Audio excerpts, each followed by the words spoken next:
Alright, what's going on everyone? Welcome back to the channel. In this video we're going to be talking about PulseChain, a layer 1 solution to Ethereum gas fees. So as we know lately, the gas fees to do simple mundane transactions on the Ethereum network have been absolutely astronomical to say the least. You can pull up the gas tracker on etherscan.io. Let's give it a refresh to see.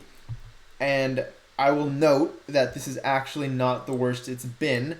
As recently as within the last few days, we've seen even higher prices, which I'll show you because they've surfaced on Twitter. So I'll show you those. However, currently you're looking at $12 for, again, a mundane transaction, just sending an ERC20 token. A Uniswap swap, $37. Adding or removing liquidity, $33. And keep in mind on something like, say, 1inch or Uniswap, there's still the approve token if you want to move it, which is a signature and is a gas transaction in and of itself.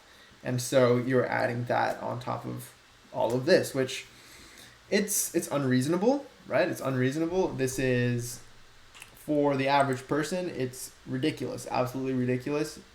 It makes using the network basically unfeasible, right? Not unfeasible. There's a word for it. I'm looking for, untenable, perhaps. I'll look into those words later. I think you know what I mean, right? It's unreasonable. That's for certain.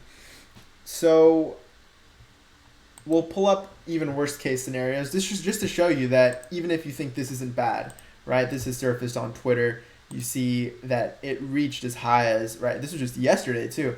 It reached as high as $1,174 for a Uniswap swap, almost $400 just to send an ERC20. And if you scroll down, you look at it, it reached even higher, right? 2122 way. That's about almost 10% higher than this previous one we looked at. So yeah, things got pretty bad. Things are pretty bad. And so what can you do about it? Well, obviously, PulseChain is, well, the code is here. It's done, right? You can check it out for yourself. I would venture to guess that in PulseChain you will see continued development as things progress, perhaps, or maybe not, right? That's actually up for speculation. I'm not too sure. But something I do want to talk about specifically is the addressable market of PulseChain, right? Like what's the addressable market? Who can we potentially reach, and why? Let's build a case here. So in my opinion, I think I wrote some notes down here because there's a lot we're going to talk about. I wrote here that priced out dApps or use cases on Ethereum are the obvious one given the gas situation. For example, one obvious one is Hex because we have the community more or less already kind of down, right? Kind of bootstrapped PulseChain with an already existing community. And so Hex is one of them. NFTs is another huge one, right? If you look at something like fees in the last 24 hours, it used to be Uniswap V2 at the very, very top for a while, if I remember correctly. But lately, I've been seeing this OpenSea NFT stuff at the top. So I've personally never interacted with it. I probably wouldn't personally. I mean,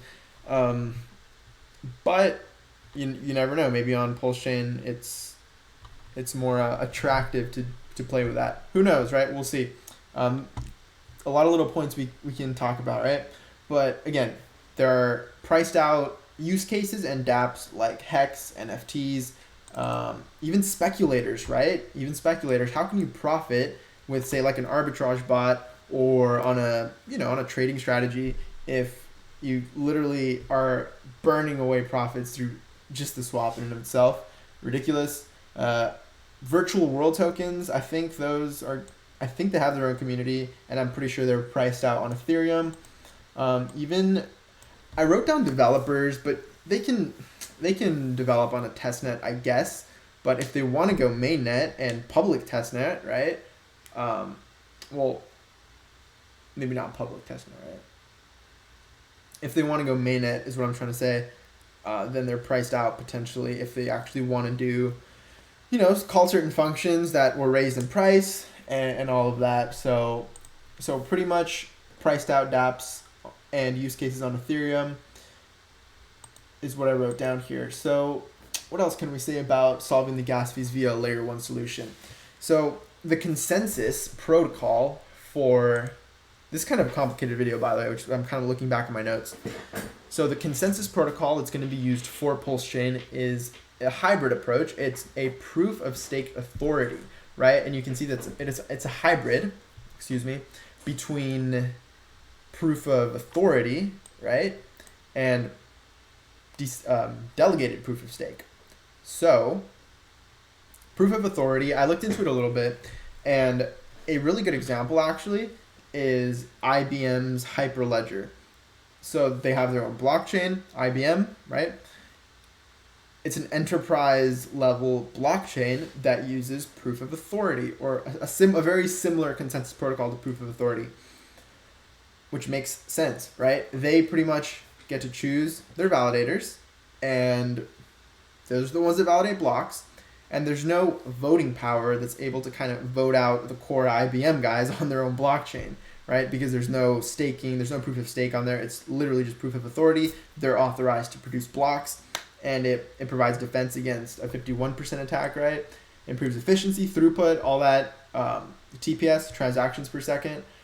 So you essentially have, right? You have a blockchain, and you could say there's a trade-off of decentralization, because there are, say, 33 nodes on PulseChain versus thousands of nodes on Ethereum. However, if you look at the Ethereum kind of mining situation, they aggregate in mining pools, and you end up with these huge mining pools that, if you look at the majority of entities that are producing blocks, some of them being these pools, that it's actually quite similar. I actually have to run the numbers on that specifically, but that phenomenon of mining pools kind of aggregating it's interesting, right? Because on PulseChain, you'll see people who want to delegate their stake kind of aggregating. Potentially, you might see this phenomenon, but with stakers, where they would aggregate on the actual validator, right? They would delegate their stake to the validator they believe that can produce them the most yield, or be capital efficient, or have the most uptime, or kind of whatever you're looking for as someone who delegates. Not sure, but I hope we have like a cool dashboard, maybe the dev team, the community builds it. Just things to start thinking about, right? But so proof of authority, proof of stake authority, they are centralized, right? But when you introduce delegated proof of stake, where the community actually has a vote in choosing who gets to be in the in the rotation of the validators that are producing blocks, then you get a more democratic process, I think, right? Again, these are very, very nuanced topics, so I would absolutely very much appreciate any commentary, discourse, kind of anything you want to append to what I say, or poke out a little nuance here or there. Please comment down below. But that's pretty much it, right? So I feel like that really touches on the argument that's been brought up fairly recently and by a good amount of influencers, right? Furus, that the fact that the OA sacrificed a bunch means that they're going to have a bunch of pulls, which is true, right? There will be a what we consider to be a benevolent whale, but a whale nonetheless that's going to control a large majority of the pulls. We know that's good for price, right? We already know that, but is it good for consensus on a blockchain that has a consensus protocol like this? Now, if it were just something like, proof of stake, I would say maybe not, right? If it's literally only the guys with the biggest stack, if that was the only rule as to who gets to be a validator, who has the most, then I would say maybe you're right? But it's not that. It's delegated proof of stake, meaning the people do have a say, right? The network can, right? It's socially enforced. It's social consensus. So if the network decides to kick any particular whale out of the rotation, I believe they can do that. I really do. And you can even fork the network if you really wanted to. So I don't know about that. I'm not saying I don't know. I'm saying I disagree. I disagree with the statement that having such centralized supply will mess with the consensus protocol because of this nuance. The fact that it's delegated proof of stake system. And again, that kind of buffers the centralization of proof of authority. So you kind of get the best of both worlds, and you've seen that in the prior product that Richard built, which is Hex, right? You see a lot of cool real world stuff, a lot of business logic, even that dark pattern of the penalty, right, that gets redistributed to stakers.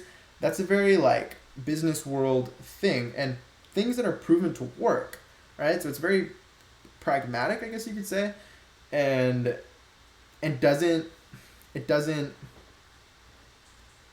veer off into any particular ideology, right?